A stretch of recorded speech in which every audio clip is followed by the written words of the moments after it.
3, 2, 1. What's up, George? What's going on in the House of Craze tonight? In the House of Craze tonight, we have Mr. Ruben Escobedo. We're going to be talking to him about his parody channel on TikTok, I believe. And we're also going to be talking about year one. Year one as a creator. How much is it going to cost you? We're going to be talking about that in a few minutes. Let's get it.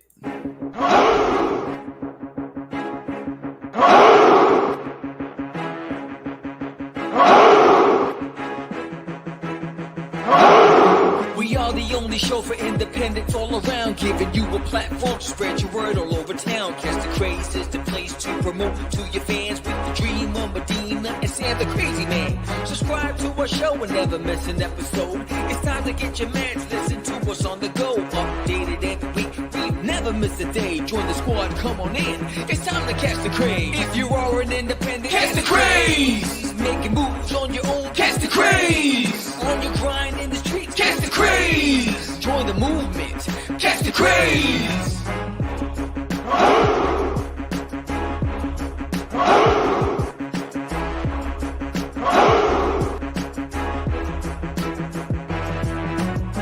Yeah, George, we did it again. Come on now. You know you want to do it. Catch the Craze.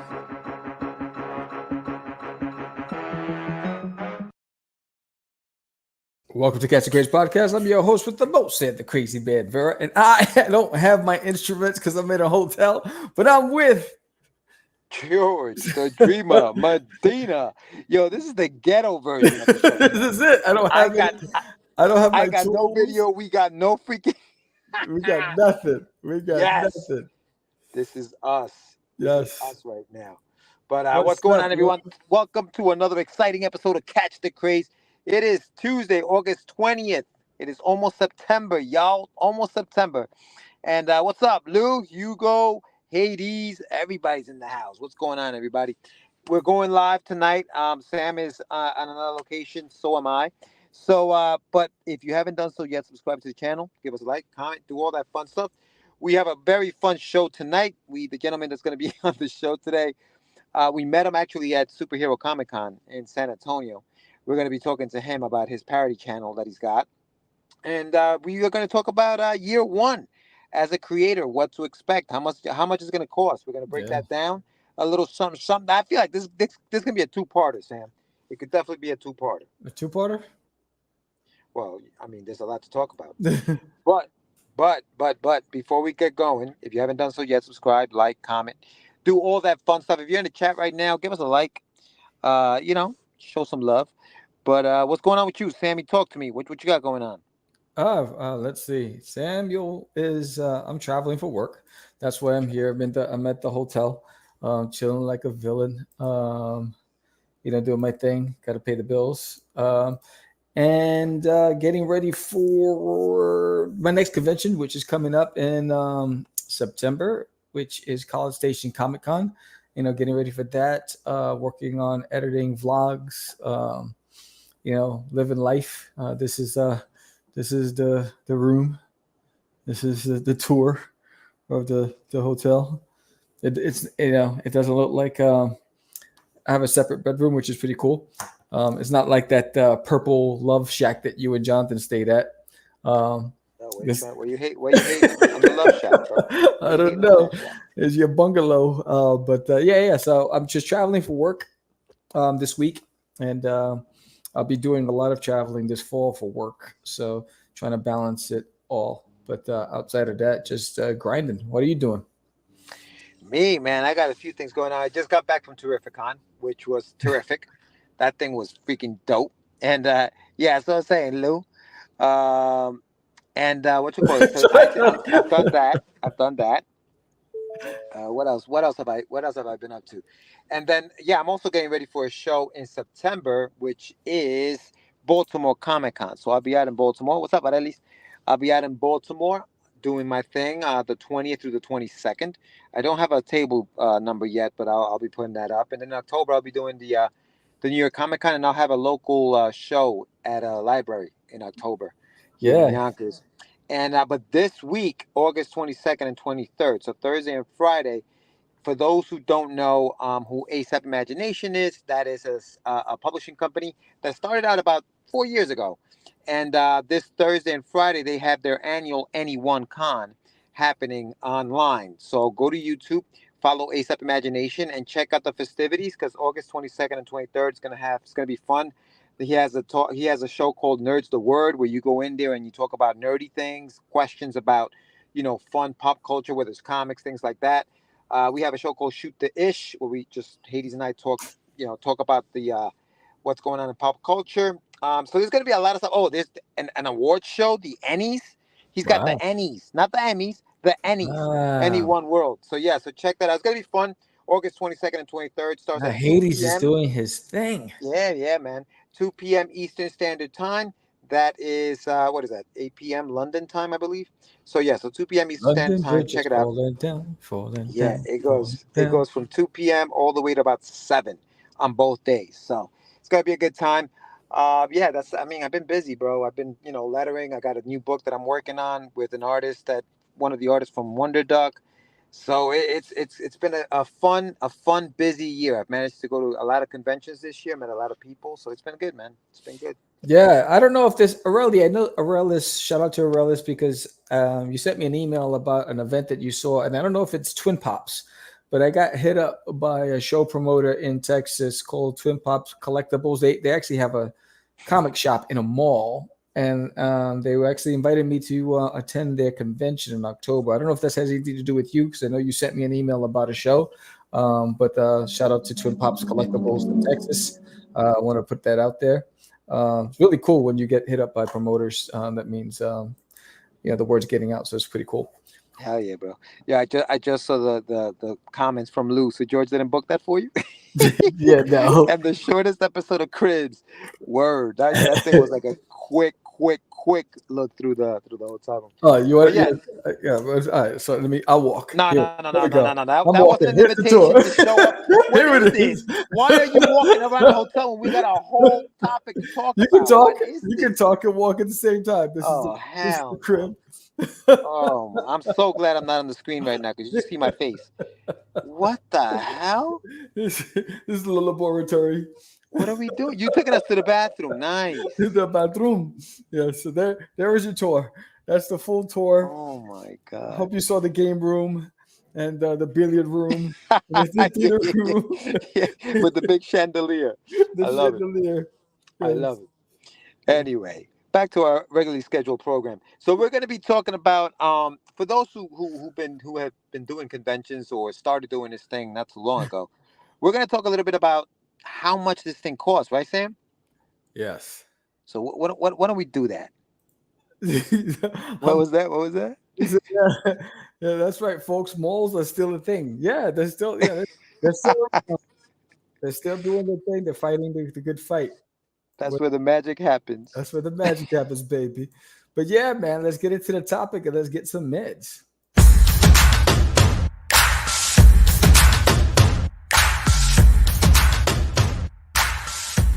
It's time for your medicine. Year one, what will it cost? Survey says dinero. Well, yeah, big time dinero, mucho dinero. So break it down, Sam. We were talking about this briefly earlier today, but where did the idea for the topic come from? Because we always like to break it down where these ideas come from. Break it down. I don't want nobody else to hear the sound. So let's break it down. So where the idea come from? I think I get, because of my vlog, I always get a lot of questions about startup costs. That's where it came from. And so I was like, okay, so if we went to the bare minimum, and let's say you're a writer, you've never done a comic book before, and you want to go and create your own comic book, and you're a writer, you're not an artist, right?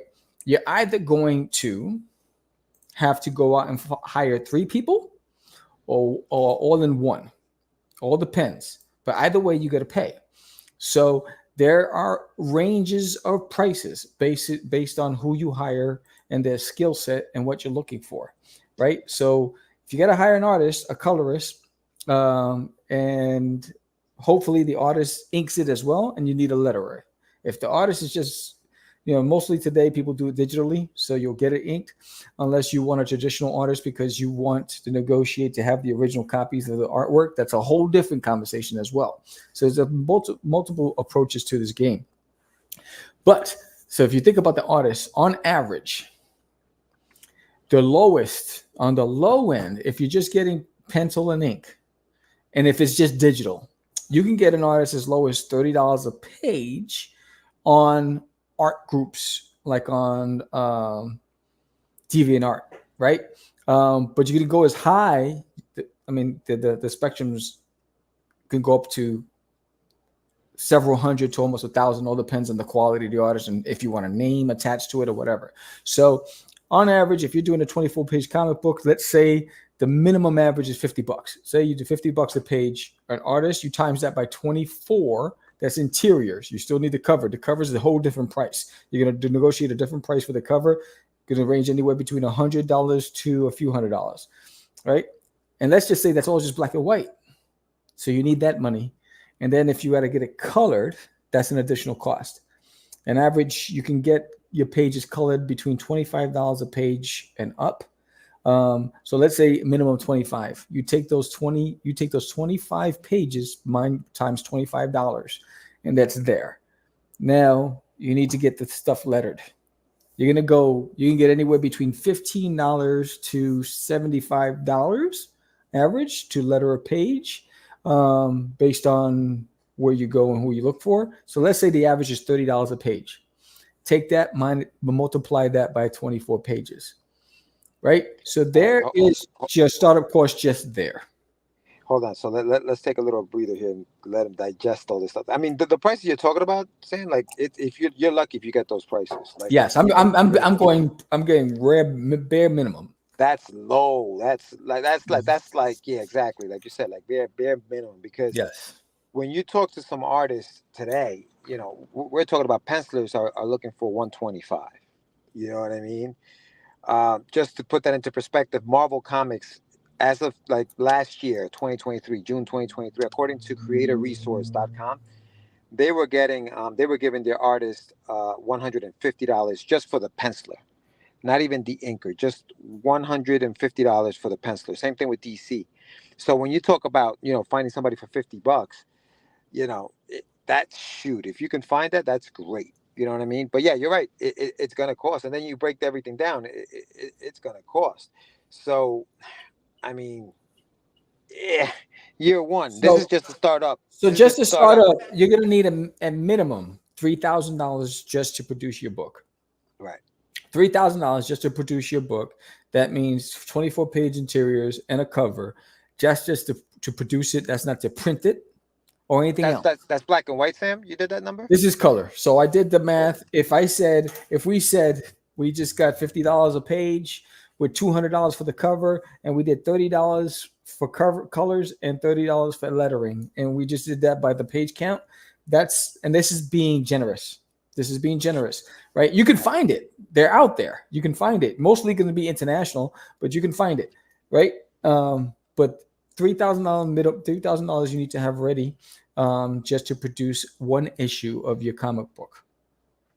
Yeah. So that's without printing costs. That's without anything else. That's without doing conventions.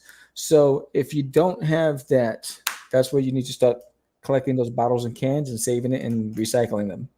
Oh yeah. That's $3,000 just for one comic, right? So now you want to book a convention. These conventions are getting very, very expensive as well. Yes. Yeah. So let's say you find a one-day show for like $90, $95. $90. You know what I mean? Say $100 for a one-day show to sell your stuff, right? You still got to print your books to go there, right? Print it. You still got to print it. It's 90 plus. Let's say you do just 100 copies. Let's just say. You do 100 copies. You're going to be, what is it? You're going to be paying like what, $3? Maybe $3 for the print, and then right. So you're going to pay about a little over $300, maybe $350 to print your book, plus $50 to ship it to be delivered. So $400 you're going to need to print your book, right? Full color, right? For 24-page count with the covers, right? So that's $400 plus the 90. That's $490. Now you got your book. And you have a table, and that's all you have. If you want to do anything else, if you want to have a print, props, if you want any of that stuff, so you're already looking at close to $4,000 as your first startup investment to produce your comic, print your comic, and attend one local show. Now you're gonna need your gas money, you need your tolls and food. Yeah. Right. Now you also need a banner or Yeah. a tablecloth. You Props. you can do it without it. I mean, you can go Good. straight up back, outside of the back of your car, giving out your records to everybody. You can Good. just go. You can just put your stuff on top of the table and just like do your thing and go old school. Or you can say, you know what, I want a tablecloth, I want a print, and I want some sort of sign. Maybe you can't afford the banner, but maybe you have some sort of sign, something display that says who you are, right? But you're gonna need something, right? So if you're gonna go props, you're gonna spend a couple of $100 on props, whether it's just risers for your books, for your prints. You need storage. You need to transport that stuff where you go. Whether you're going to put it in a suitcase or you're going to put it in a wagon, whatever it is you're going to do. Think about all the other costs that no one considers. It's just the cost of doing business, right? So if you want to do something where people come back, where you want to give something away, or you have a postcard, or if you have what I see a lot of newbies entering the game, they all do bookmarks, right? So if you do bookmarks, you do 100 bookmarks, you're going to pay maybe $50, $40-$50, whether it depends on the printer you find, right? That's a cost. So just think about if you take into consideration your props, display, storage, transportation, food. Let's say it's a local show, so you don't have to stay at a hotel. But just with all of that stuff, you're going to spend anywhere between $4,500 to $5,000 for that first initial investment for one comic book to promote at one show. The crazy thing about that, right, is even with your 100 comics that you printed, let's say you're selling them for $10. That's only $1,000. So you're still in the hole for $4,000. And I think that's why a lot of people go to Kickstarter. Yes. You know what I mean? Because it helps them with the cost, the initial cost. Yes. Of paying for this thing. It does. And if you want to do that, that's cool too, It does, but you can't put your eggs in one basket because not everybody hits a home run out the gate with crowdfunding, right? Mm-hmm. So, I mean, we've had a lot of people on our show that had failures with crowdfunding, or they never made the goal. So you can't assume that you're gonna hit a home run with it, right? So I think that first one, you just got to save your money and determine whether or not do I want to do this, because really, unless you definitely got that hidden gem in your hands, you can't assume that first initial investment you're going to hit it out the park. You're going to take a loss that first year. So I always say, try to build it in the back end before you decide to go forward and promote. Have enough collateral that you've been building, and so that when you do come out, you can start, because you want those shows, if you do shows, to have a return on your investment, right? And the worst thing is you're overspending your outputs more than your input, right? So you want to be able to bring in to offset all of that risk and that cost.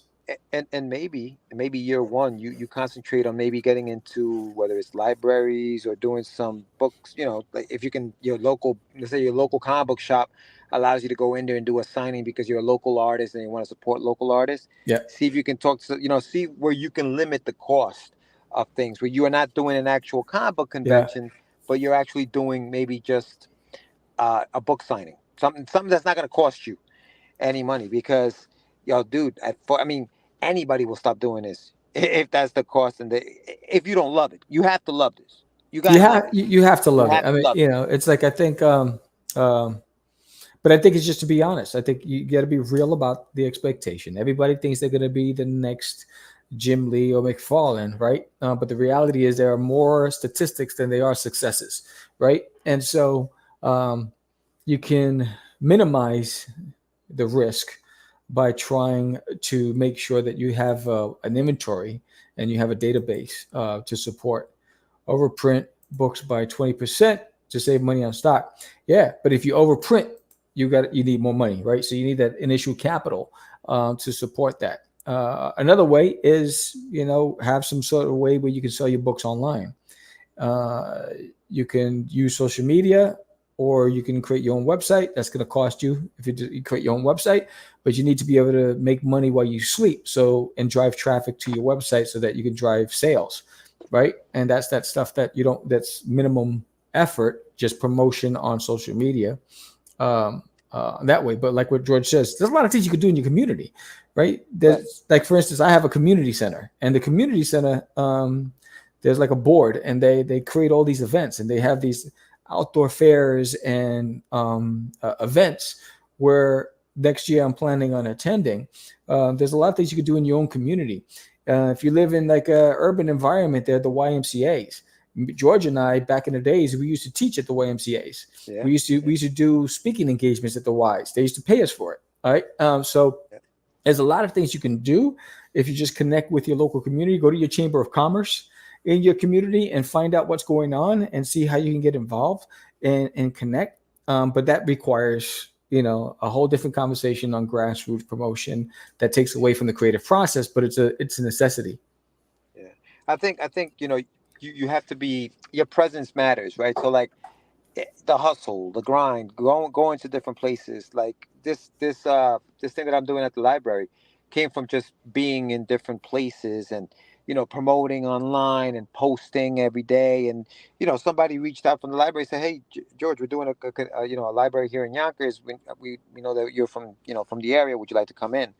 And yeah, hell yeah, I would love to come in. So there are a lot of these things going on. Like Sam said, if you just look in the community, because year one, man, like you don't want to go in there and start spending all that money, because it's gonna kill you. It's gonna deflate you. You're probably gonna stop doing it when you realize how much money you're spending. Yeah, you're probably not gonna continue because it's a lot. It's a lot to take. It's a burden, and it could be a burden on your home. It could be a burden on your relationship. It also leads to depression and anxiety and frustration, right? Yeah. If you set the goal so high, and sometimes we set unrealistic expectations for ourselves, right? And that's just that part of being human, right? We want to reach the stars and the moon, but we haven't even climbed the hill. So I think just be realistic. Listen to the stories out there. Go and talk to creators out there. Try to figure out how to fine tune your approach, and you might find a way to circumvent all that stuff, right? And get past all that. But I think the reality is you're going to need upfront money, and unless you're able to raise it, either way you're going to wind up spending. And in the first year, normally you spend more than you actually receive. And if you're okay with that, then go ahead and do it. But if you want some more in-depth stuff, I mean, if you just watch the vlog that I did on Puerto Rico, that was a huge expense. And I took a hit. Even though I sold 100 books, I didn't make enough to offset the cost of going out there because of all those additional costs and shipping product and all. That's the reality of the game, So I think, take a really honest approach to it, because, and I'll tell you this. There's a lot of people on social media that present a different picture than what the reality is. So you got to take everything with a grain of salt. Sometimes you'll see these vloggers and they'll say, "Yeah, I did all this money, whatever." But you're at the event, you see them in the corner crying because they're not making any money, right? So we try to, over embellish things. I try to keep it as real as possible because, it's a real thing. And I try to share all the ins and outs, the ups and downs of what's going on.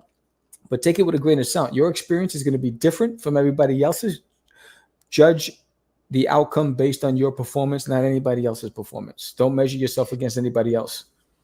Yeah, I would like this year, and that was part of the reason why I did so many conventions this year. Even if I didn't, I wasn't a vendor, I wasn't an exhibitor. I walked around a lot of conventions just to see what they were looking like, what the flow, how many people came through the door, and I talked to a lot of a lot of people who were selling their books. And it's funny because you'll get different perspectives. You walk around, even at Terrificon, I walked around and I spoke to some creators who felt they weren't making any money. I walked and I spoke to other creators who felt like it was one of the best shows. So you're going to get very different perspectives. And it really depends. I think a lot of it depends on your sale, like how you sell. your method. Are you? We were talking about this a few shows ago. Are you the car salesman? Are you the carnival barker? Like, what is your style of selling? And that's going to make a difference. So when you walk around, decide. I think a lot of that is that too. Before you even dive into this thing, go to a couple of conventions with that mindset. I want to Yeah. sell at this show. Let me look at how it's set up. Where are the celebrities, in the back, in the front? Like, how is the flow of the track? Like, go in there and really try to study how the thing is set up, because you'd be surprised what you find. Yes. Yeah, and I think that's the real, the real thing is. So here's some places you can go. So one of the things that I've done when I was commissioning artists, I had there's two secrets to my game. I'm going to drop some nuggets here. So on DeviantArt. So look, there's always going to be a critic. There's always going to be somebody who thinks you're low bowling. There's always going to be somebody that thinks your budget is unrealistic. There's always going to be haters out there, right? So, which is why I never post any openings on like Facebook or Instagram, none of that stuff. I go to DeviantArt is one source, and I use their job seeking forum on the community chats, and I'll post the job specs. Here's the project. Here's the timelines. Here's the page count. This is what I'm looking for. These are the requirements, and this is the budget. And then I lock it, so you can't comment on it. Because you got the haters that go in there and they want to go and, oh, you're unrealistic. That's cheap. Oh, I have money. What? I don't need all that stuff in my life. Right? I got enough stress. So I lock it, and I end it with serious inquiries. DM me, right? So then those people that are seriously interested will contact me, and we'll start talking offline, off of the forums, outside of the prying eyes of the mob scene, right? Because I don't need that. So that's one approach. There's another approach that I do, which is Fiverr. I do Fiverr because of several things. Number one, I post what I'm looking for. And I say, here's the requirements, here's the budgets, whatever. And then people start bidding for it. I put the budget. Some people try to go under because they want the project so bad. Some people say, well, look, I like the project, but can you go up a little, whatever, blah, blah, blah. But once you secure that person, what Fiverr does is take your money, it puts it in escrow. It stays there. They don't get paid until you are satisfied with the work. So it's in their best interest to deliver the stuff. So there's no risk to you, because if they don't deliver it on time and they don't deliver the quality, they don't get paid, because all you do is just say to Fiverr, no, it did not meet my expectations. I'm not accepting it. Right? So I use them because it protects me and it protects the client and the artist, right? So they're protected, I'm protected. They're definitely going to get the money because the third party's holding the money. That means they know that I'm good for the money. But I'm protected because I don't have to get scammed by somebody. So those are two avenues I used back in the days. Let me ask you this. So, all right. So you're saying, if you're the person hiring the person to, say, for example, do a logo or something, and you say, I'm not satisfied with the logo. What if, like, how does that protect them though? Because let's say, for example, that person just decides I'm not. Is it because they won't release the image to you? Like, how does that protect the other person? I guess that's my question. So what they do is they post it on Fiverr as a draft. They don't send it to read directly. So it goes into Fiverr's database and it says, here's the rough layouts, or here's the final version. I'm like, that's not what I'm looking for, because you have an option of saying, yes, I agree. No, I don't. Right. So it goes, so they use Fiverr. So Fiverr is constantly seeing everything that's being communicated. Right. So it's like, so we're both protected at the end of the day. If I go to Fiverr to hire, because I'm hiring somebody's services, and I'm the actual client, and I'm looking for a service provider, there's a difference, because it's their terms. That means I looked on their page and I looked at their terms and I agreed to those terms and those prices, and I sought them out. There's difference, right? Same thing. Fiverr takes my money, it holds it in escrow. Same thing, they're protected. If I'm the one that's saying I'm looking for somebody, then it's different. So the artist is bidding for the project, and they don't get paid unless they meet the criteria. And so as long as I set the criteria and they don't meet those criteria, you have to be very explicit and detailed with what those things are, and they have to meet that expectation. And as long as they do, they get paid. Yeah. Yeah, man.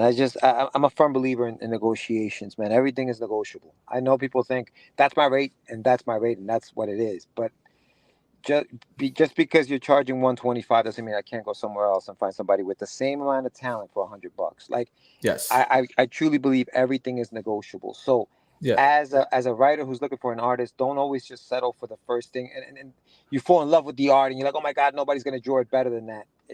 Just because and be careful because There's some always artists are really somebody. good.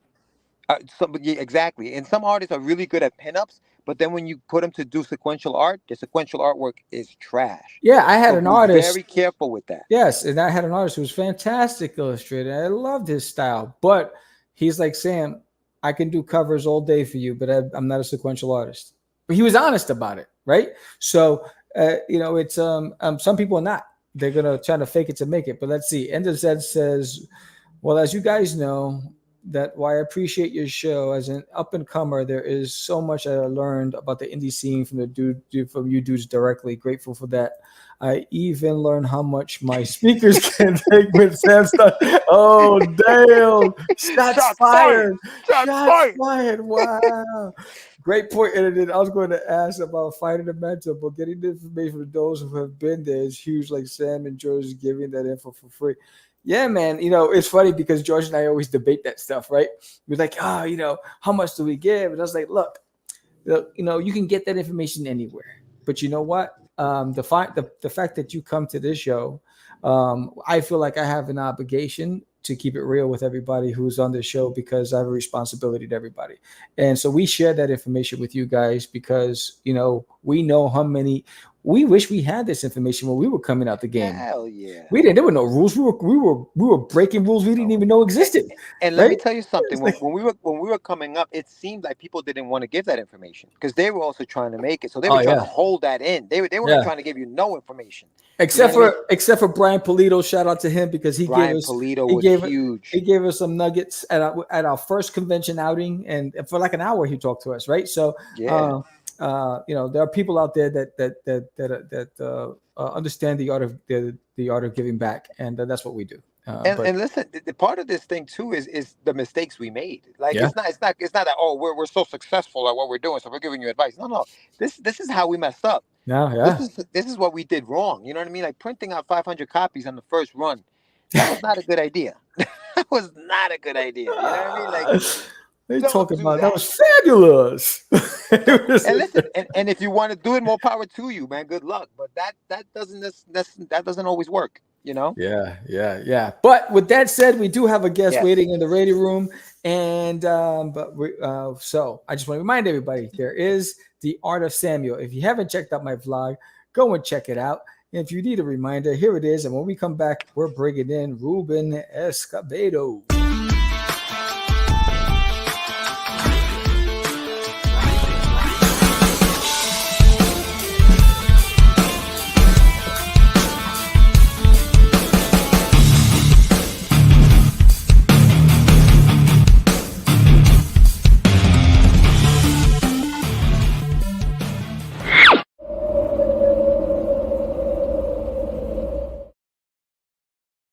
What's up, Ruben? Hey, what's going on, guys? Can you hear me okay? Yeah, Yes, sir. Yes, sir. yeah. Loud and clear. Awesome. Thank you so much for having me on your show. And I tell you what, I was already listening up to some of your other episodes, and I'm at work, and I'm like, catch the craze, catch the craze. It's like, my boss is like, I don't know what's going on over there. I was like, man, you don't know what's going on.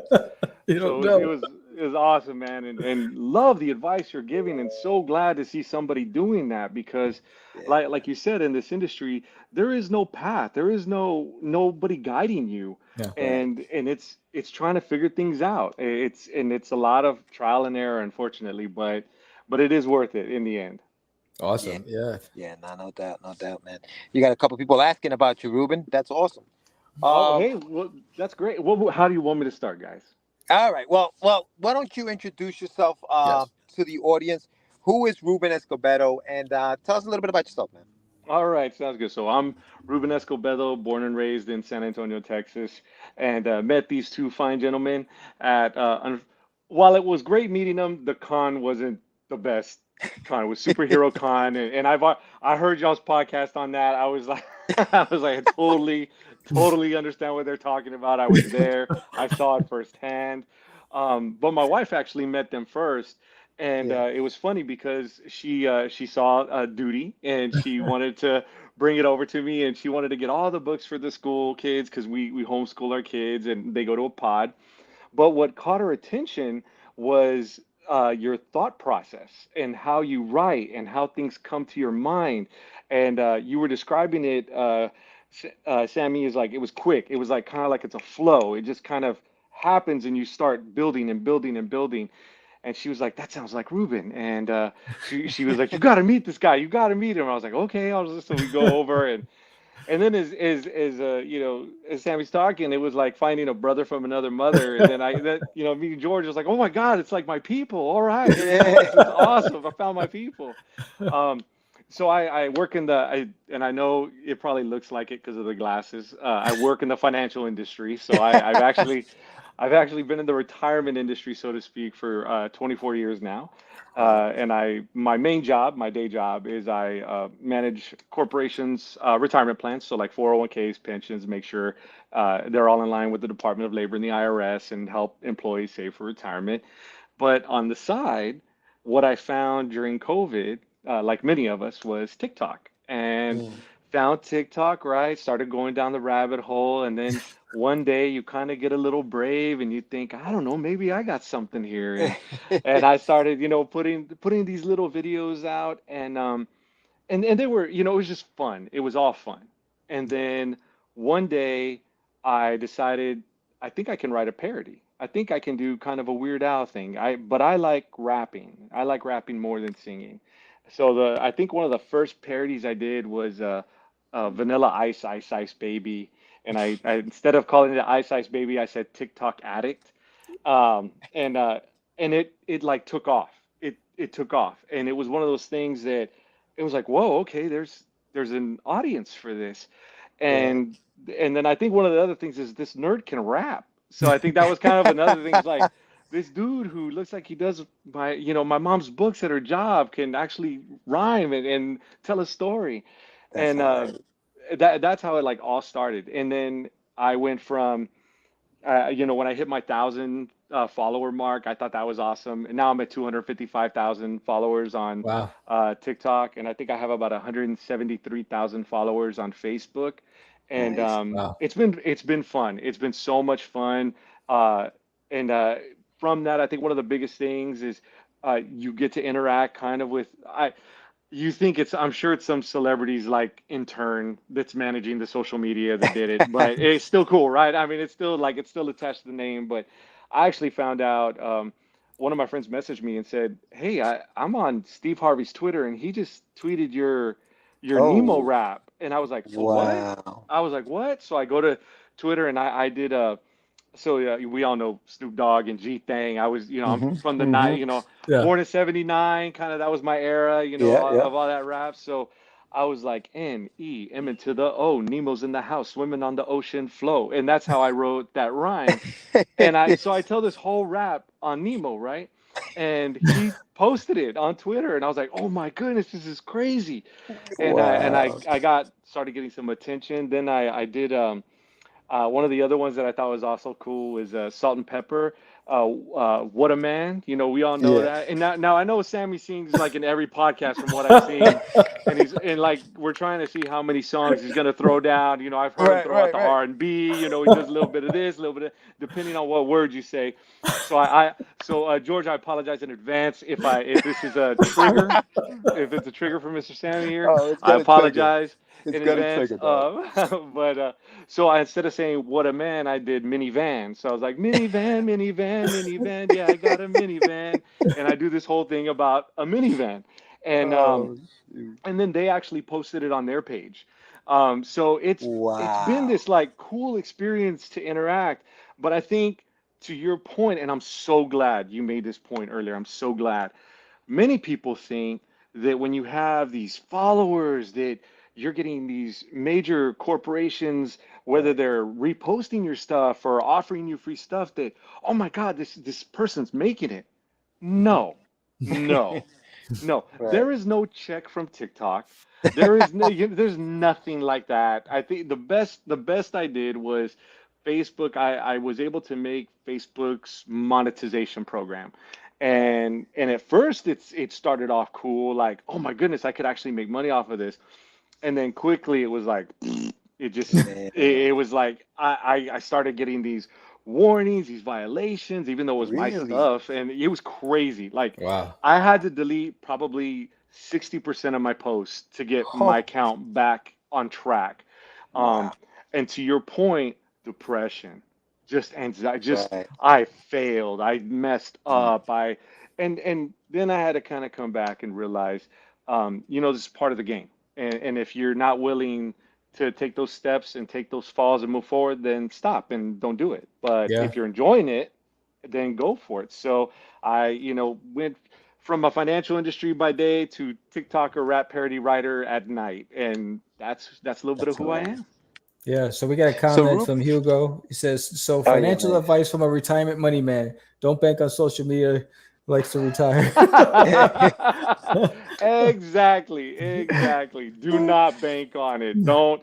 Yeah, it always scares me when I hear kids say, I want to be a YouTuber, and I am not saying that dream cannot happen because you've seen it. Yeah. But to your point, the statistics far outweigh the Yeah. ones that are actually making it, and it is definitely one of those jobs that it's not an easy job to stomach because there's going to be a lot of Yeah. failures. Yeah. The payoff could be great, but the payoff could also just be nominal. And if you're okay with that, then that's fine.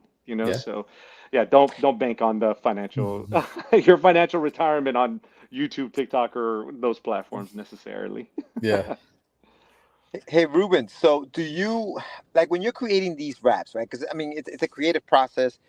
Do you ever find yourself, I guess, getting writer's block? Like when you're putting these parodies together, and what do you do when that happens? Like, do you just stop and say, "Forget it, I'm not doing this"? Like, what's your process? Absolutely. I think writer's block happens with all of us, even with artists, Hmm. right? I think Hmm. as you're creating your art, whether it's through drawing or through writing or rapping or singing, there comes a point where it feels forced almost. It feels like Right. this is not a flow. I'm trying to make this happen, and it's not natural. So typically in times like that, I remind myself, hopefully that I'm not on a timeline. I know that's not the case all the time, but I try to remind myself I'm not on a timeline and I'm not in a rush. So for myself, since I do parodies of usually 90s hits, I'll go onto Apple and I'll just put like 90s hip hop and I'll start playing Hmm. music and I'll be driving in my car just kind of relaxing and chilling to a beat. And then all of a sudden a song pops on and it just hits. I mean, it's literally like that. It just That's one awesome. word pops in my head and then it's like, oh yeah, I could do oh yeah, I could do oh, here we go. And then I'll just start writing. And on a good day when that does happen, when I have that flow of the natural beat and song in my head, I could probably write a rap in 5-10 minutes. If I'm Wow. trying to force it, it's gonna Yeah. Yeah. take me about 30 minutes to an hour. And I Right. promise you, I'm not gonna like it. Even though Mm. the writing is good, so to speak, or the flow is good, I'm not gonna like the final product because it wasn't me, it was forced me. So there's like two aspects, right, that I'm battling each time. So I really try to just kind of sit back, enjoy the moment, let it be fun, and once it's fun again for me, I find that writer's block or whatever I was hitting at that moment will pass on, and then I can go to the next step.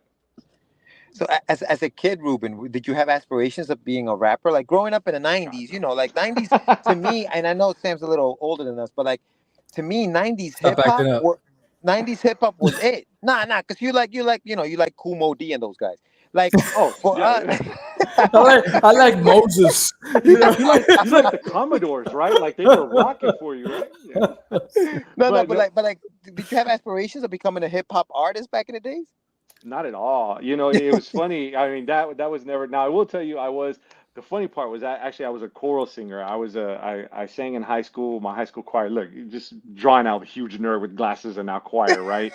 So he's like this dude can read music. She wears glasses and he's in the financial industry. Just total nerd. And Nice. that's okay. I accept it. I own it. I own it. So, but my buddies and I used to do R&B songs, right? So it was like Boys to Mm, Men, right? That was like the That was it. huge thing. That was So we'd it. break Yeah. out a little harmony for the girls in the hallway at school, and oh my God. And I thought, you think, oh man, this is gonna be me, and then you realize, yeah, I'm not that good. It was, I mean, we were okay, but we're not that good. Right, right. But what I found transpired for me was I was always a writer. I was always a writer by natural trait, and it started with poetry for me. So Mm. in writing poetry, probably in middle school is when I first started.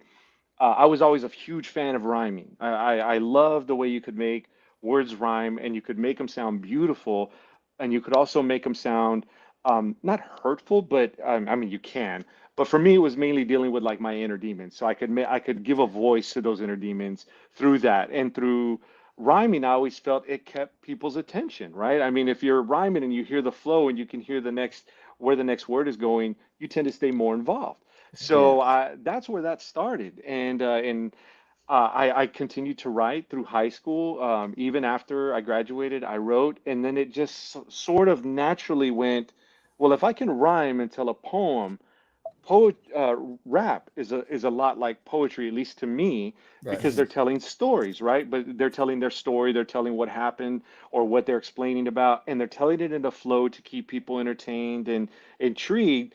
And I thought, well, I could probably do that the same way. It's the same thing. I'm just going to write my poetry to a rhythm or a beat, and it was like this natural transition. And there was, I mean, no aspirations, no, never ever. I didn't wear like, Ruben E shirts is the man, or he's the throw me a flow and I'll just lay it. No, not at all. It Right. was total just, oh my, I'm going to put this out there and see what happens. And it, That's amazing. surprisingly found an audience. So it was a lot of fun. And I still do it.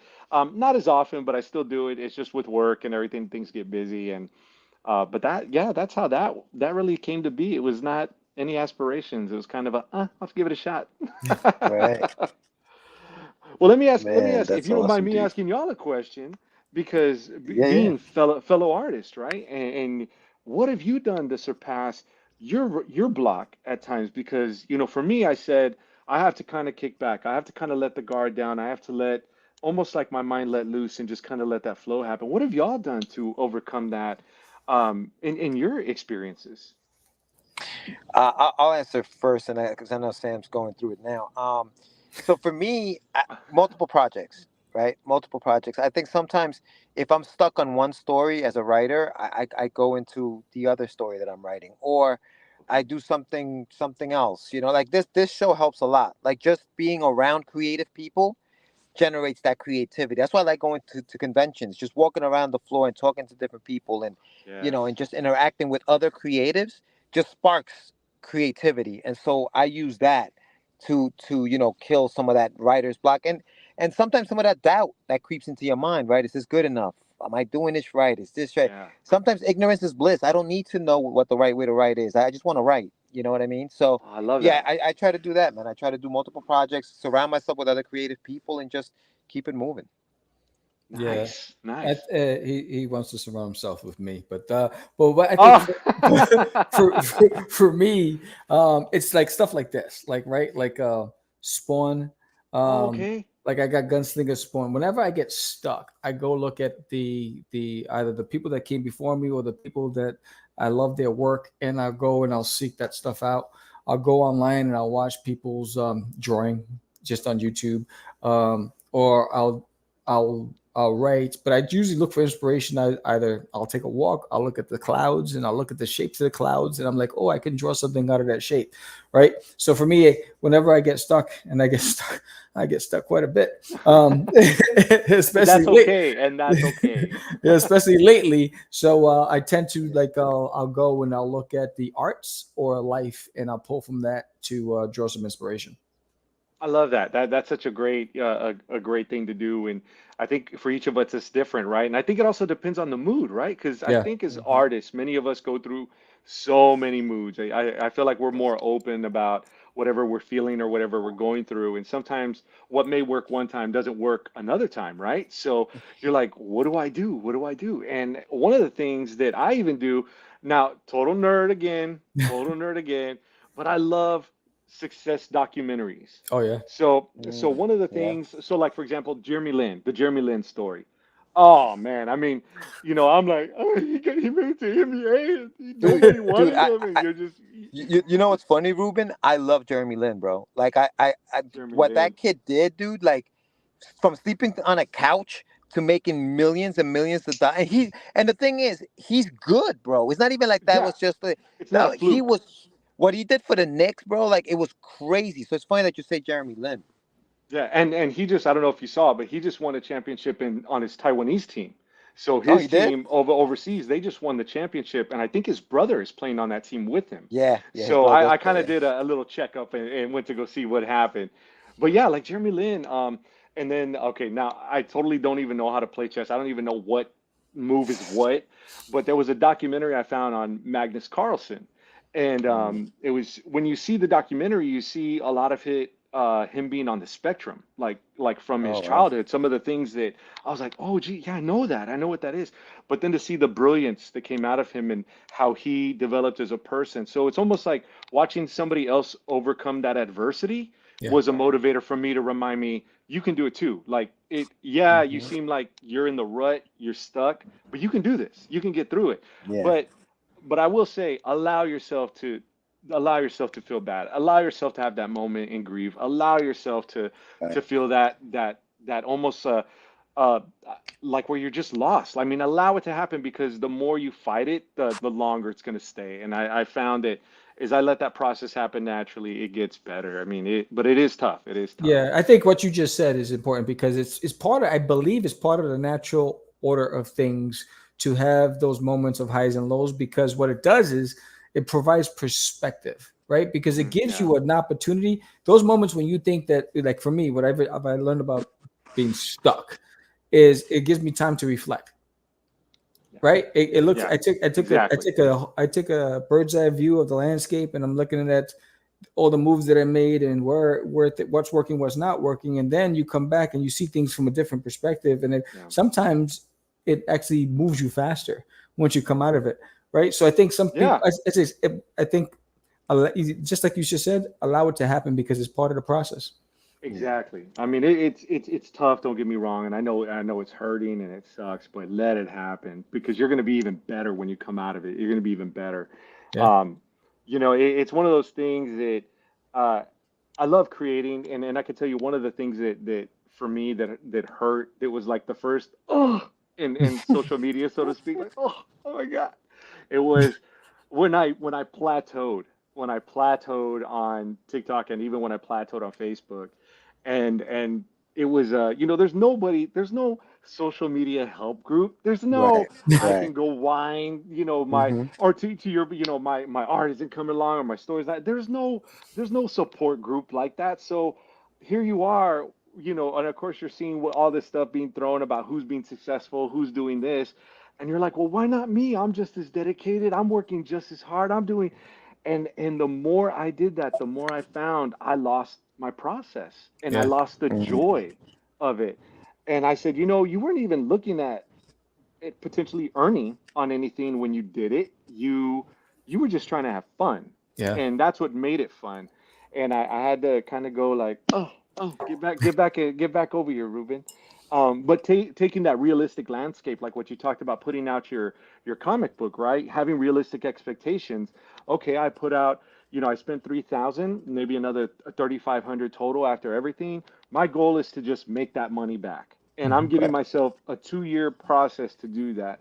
And I would even say under promise over deliver yourself, right? hmm, Under Right. promise over deliver, so that when you do hit that mark, it's just as meaningful to you, it's just as powerful, and it's going to motivate you and teach you how to prep for the next level, because you're going to start looking at, okay, well, I got this idea, this is how I need to market it. You're going to learn and be even better. I mean, I love what y'all were saying about that stuff. It's good information on multiple levels. Well, you said Right. something about plateauing, which is interesting because if somebody looking on the outside at what you achieved on social media, like, well, how's he plateau? So, what's your measurement, and how did you identify whether or not you plateaued or not? And then, what's the next stage for you? Like, Yeah. how do I you reinvent that? Oh, how do you create that movement again that sparked that fire? Yeah, so one thing to acknowledge first, the fire's still there. It never left. So I started having to reevaluate what I was identifying as success. And at first, it's numbers are easy to identify as success. And I can tell you that no matter whether you're on TikTok, whether you're on Facebook, no matter what app, they start throwing numbers at you. Your growth has gone up 200%. Your videos are showing 4,000% more because you found a viral video. And I knew early on those were unrealistic numbers. I was like, there's no way I can keep up momentum like this. But at first, I was gauging my success and movement forward on the follower count. It was okay, well, as long as I'm getting more followers, I'm going where I need to go. If my views are going to 5,000, 10,000, 1 million, I'm doing what I need to do. And I quickly realized that, the algorithm's not going to push it out like that. It's not going to say, oh, Ruben's got a new video, let's put it out. Right. So what I really started looking at was all these people that follow me are hanging in there. And as long as I'm putting out my stuff and they're enjoying it, I don't care if 10 people see it. If the 10 people that saw it loved it, then it was worth it. And I took that gauge off because I felt if I put that gauge on success for myself, then I'm going to limit myself. But if I just allow the process to happen, success will happen. I just don't need to put necessarily a measurement or a cap on it. I just need to enjoy that moment that occurred and then move on to the next moment and not let that be the capital of what I was trying to achieve or the crown jewel. And instead of measuring it oh, I hit this mark, oh, I hit this mark, I said, you know what, I'm just going to enjoy the moment and I'm going to move forward and then look for the next moment. And that's what I'm going to do. I'm just enjoying the music that I'm putting out or the little videos I post, and I enjoy the people that are commenting and sharing what I've done for them or how I've impacted their lives, and then just moving on to the next, no matter what the number count is. Nice. That's pretty fantastic. What was this? I gotta run, guys. I got a podcast that I'm gonna be on next. But Ruben, you're the man, my brother. Thank you so Oh, much. thanks. It was great a talking pleasure with you, talking man. to you. You guys Yes. stay on though, because you got a lot Oh, of cool stuff that you guys still have to discuss. But I'll oh, talk to okay. you guys later. Talk to you Peace later. out, Good guys. luck. Peace. All right, now that we got rid of him. No, just I'm totally kidding. George, I'm totally kidding. When you see this later, totally kidding. Love you, man. Love you. He just put Showtime at the Apollo and drug him out with the cane. I had to throw it in right then and there. Yeah. So it's interesting. I think your story is very fascinating, especially for anybody who's trying to break into social media. I think it's become a lot more complicated lately than it has been earlier on, right? Because they encourage you to use licensed music, but then you get this fine, right? Yep. So they give you those options, use this music, but then you get these things and Facebook's infamous for that stuff. Yes. So when that started happening, what was your approach to it, and then what did it do anything to how you approach your future projects?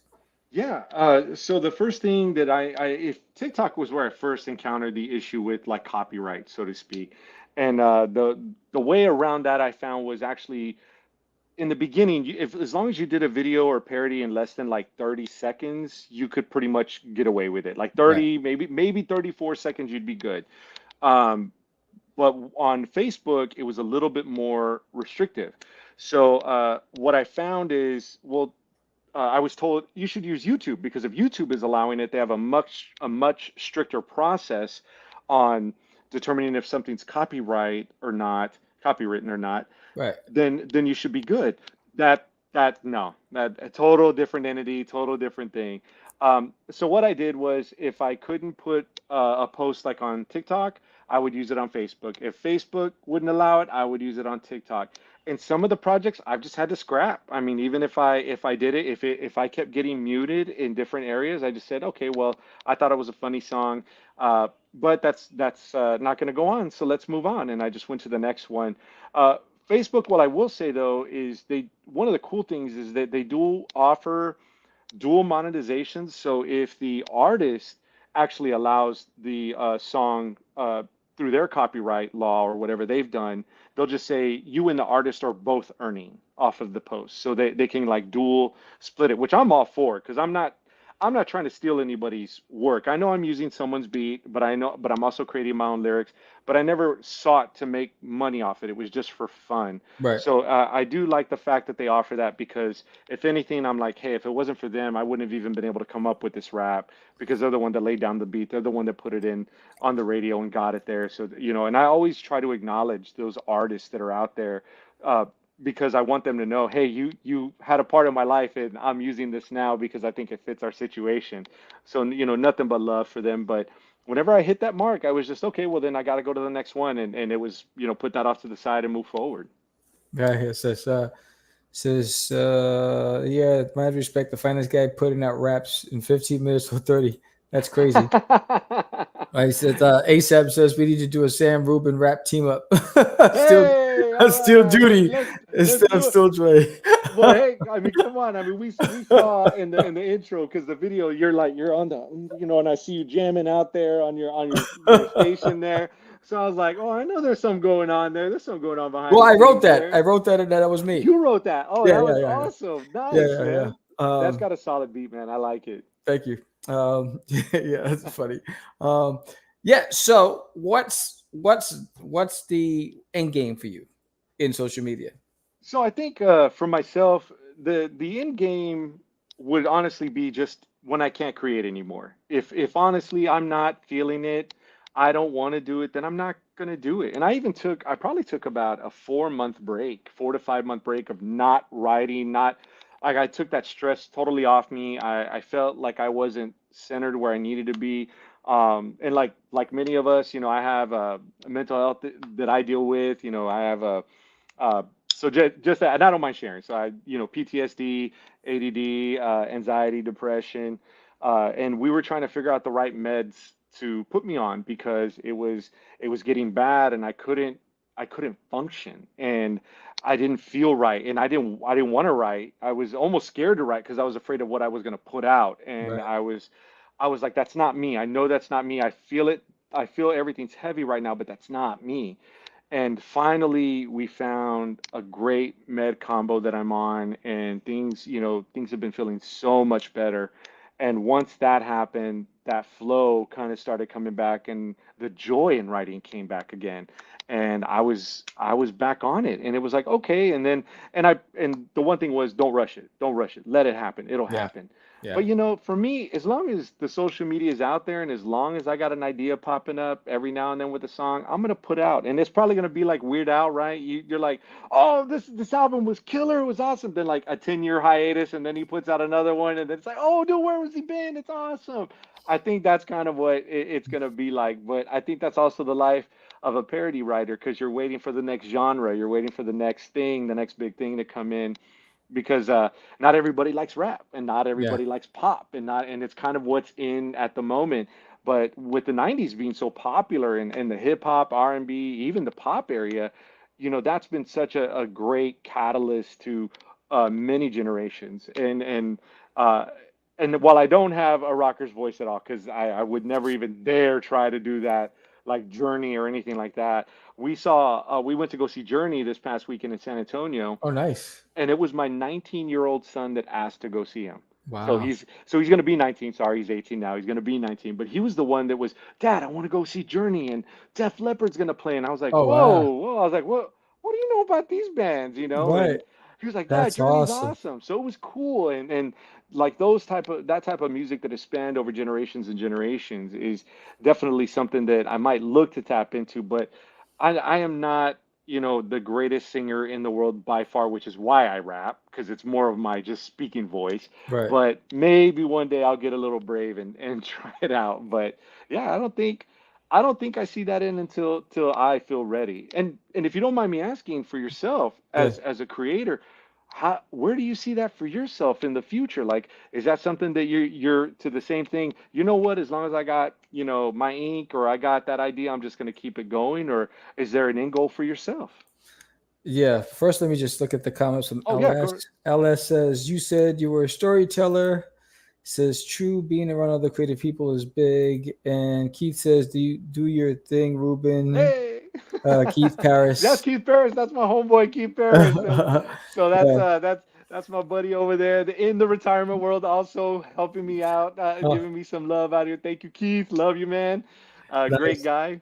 Nice. Yeah, for me, it's I just love drawing duty. I love I that. I love when you say duty. It's just if you do not laugh when you hear duty, I mean, yeah, you were just not. You were never yeah, 8 years old if you yeah, don't laugh when you hear duty, and yes, especially when they show you it's a comic. And I was like, duty, and of course I'm like, you said duty. yeah, Yeah. yes. It's duty is my therapy. Duty is what allows me to not go into that abyss, that mental abyss, and Oh yeah. because whenever I get to that point where I'm discouraged or I'm frustrated, um, and I have a lot of questions because I'm not where duty's not where I anticipated to be.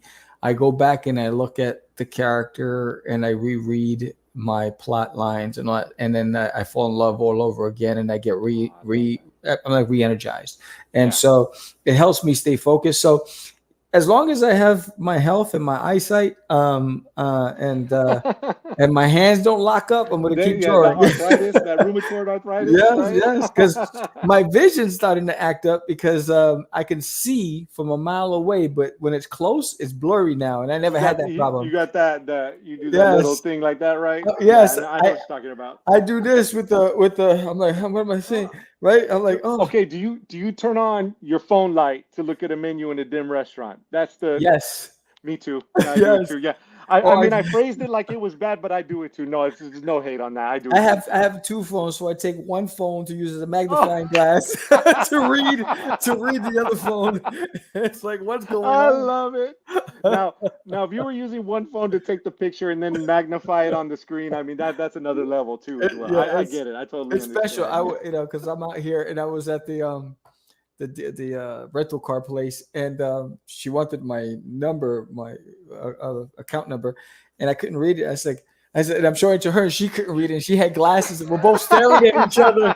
And we're like, What do we do? I said, hold on, let me take a picture of it. Click, and then I zoomed in. I said, here, now we Oh. got it. It was horrible. It comes, but back in the day, we had like 500 numbers memorized at the top of our head at any Yes, given moment. I mean, yes, I remember I was like, oh yeah, so and so's this number, so and so's this number. It was like by heart. I yeah. mean, it was by heart. And now I forget my own number at times. Back in the It's days, crazy. we used to read maps to get around. Exactly. Yeah, I Yeah, remember. yeah. You're It's gonna like, pass old man Tyler over yeah, there, just yeah, wave to him, and then go two more streets down. Yeah, that's how it was back then. yeah, yeah. Too funny. Yeah, the more technology gets advanced, the more human civilization gets dumber, because we're so Abs dependent, right? No so one studies dependent. anymore. They just go to Google, Yeah, and I right? mean, but you almost have to now, right? I Yeah, mean, because even if you try to do anything different, yeah, you're slow. You're too slow to it. So, yeah, I try to think of it more as technology is taking us to a new level. We're just coming from an area where we remember how things were. We're kind of that crossover generation, right? yeah, And if you think about even before then, when when grandparents were like, we didn't even have a phone. I would run to my grandma's house and ask her if we could come over, and there's that gap, and we're kind of seeing that generational thing now where we are those same people now talking yeah, about that. But at the same time, it's a blessing and a curse, right? Because I think at the same time, opportunities like this where I get to chat with someone like yourself and get to speak with your viewers and they get to know me, and then also you spreading your word and me sharing, your link and sharing with my viewers. The opportunity to spread the word is there. yeah, It's something that's definitely beneficial. But there's some downfalls to that fast technology as well. And I yeah, think one of the things I think that was really funny that I learned in social media especially was I knew I was doing good when I got negative writings on a yeah, post. And yeah, it's funny that that was the measurement, but it was yeah. when I started getting the this sucks, go back to your country. Like, I mean, I got some Wow, go crazy, back to your I mean, country. crazy stuff. Like, I mean, I didn't even know. I knew it was out there. Like, I had seen documentaries on it, right? And I had read about it in history books, Yeah, but I was witnessing it live on my page. Like, these people coming and people direct messaging me this stuff. wow, And But the funny part was, I was very quick to be like, "Dude, I don't know you. Mhm. That means nothing to me. You could say Yes. whatever you want. It means absolutely nothing." And Yes. I was just focusing on those who were loving the work as opposed to those that were hating the work. Yes. But I mean, I had people. One girl, like she had used my post. I think they call it stitching, like where they kind of use your post at first and then they do a video. And so then you see me do the rap and I'm, going, and then she popped up and she's like, "We got to take him down. And everybody go hate on his page." And I was like, "Whoa." And the funny part was I was so flattered that she hated me that much that I got her attention Yeah. to to promote me even more Yeah. because I was like, "Hey, there ain't no such thing as bad publicity. So take it on out there." And but That's I crazy. never took that negative. I never took a negative. It never weighed down on me. It was never something. It would hurt my feelings more when my wife would go, "That sucked. That was dumb." Like if my wife did that, I was like, "Come on, babe. That was." She's like, "That was dumb.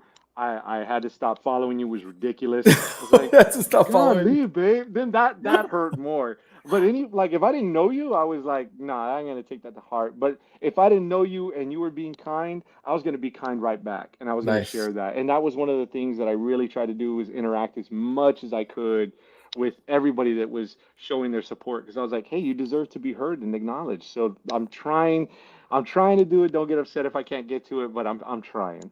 That's awesome. Hey, when the wife says it, you gotta listen, right? So that's awesome. Man, I tell you, she's brutal.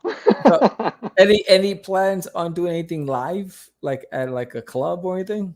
So not live at a club. No, I have been asked that. Actually, somebody was going to hire me for their 20-year reunion, and they wanted me to come to their school to do the parody raps. But no, no desire at all to do anything like that. Now, what I have, I kind of said it in my intro uh, that I put out there was I'm a storyteller. So I'm actually taking my rapping, so to speak. I'm using more of my telling ability and my to be more of a speaker. So I partnered recently with the local fellow coworker that used to be at one of the companies where I manage their plans, and she started an agency to help leaders and help leaders become better leaders. So I asked, well, what if we did a topic on leaders and mental health and how they can actually cause mental harm to their employees by being negative and not being helpful and developmental. And she loved the idea. And then I told her a little bit about my history, and she wanted me to tell my story and how I went through that.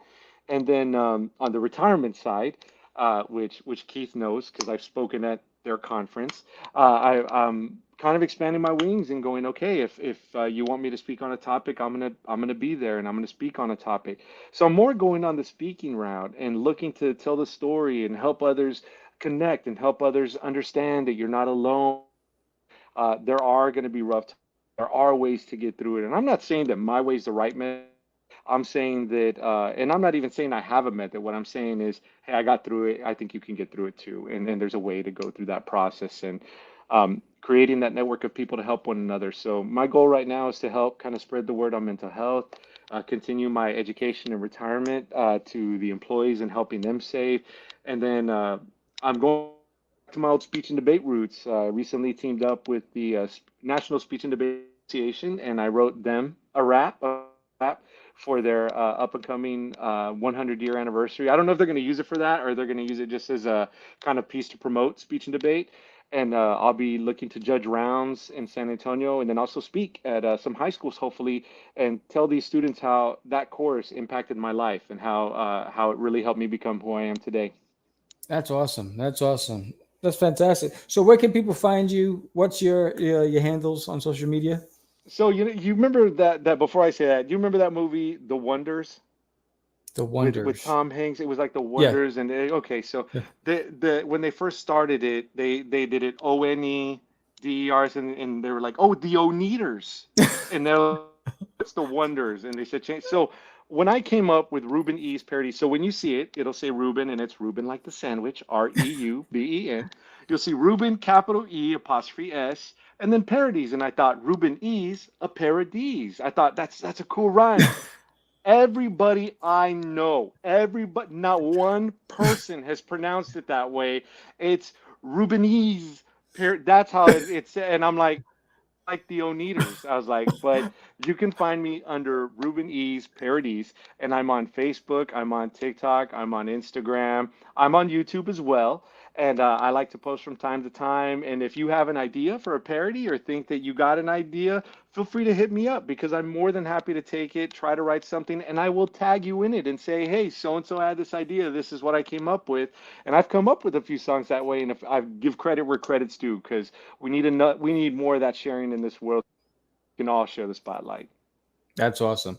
Well, thank you. It's a pleasure having you on the show. You're always welcome back. Thanks so much. I Yes, appreciate man. it. It was awesome, man. I thank you so much for having me. I really enjoyed it. Yeah, definitely. Wish you much success. And again, the link is in the summary, guys. So just hit that link and follow Ruben today on social media.